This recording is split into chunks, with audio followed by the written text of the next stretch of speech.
Антон Шутов, говорил Молдавия, красный стоящий, и Олег Каролинович из Москвы, боец белой порядки, по номерам 28.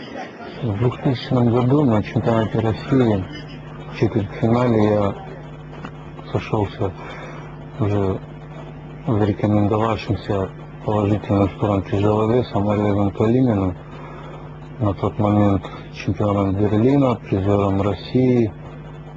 Бой был тяжелым, нудным.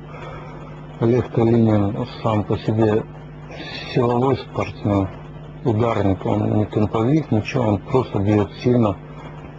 Продравшись два времени после окончания боя, нам пришлось бить доски, но так как в тяжелом весе надо разбивать куда большее количество, и немаловажное значение имеет правильность выполнения этого упражнения.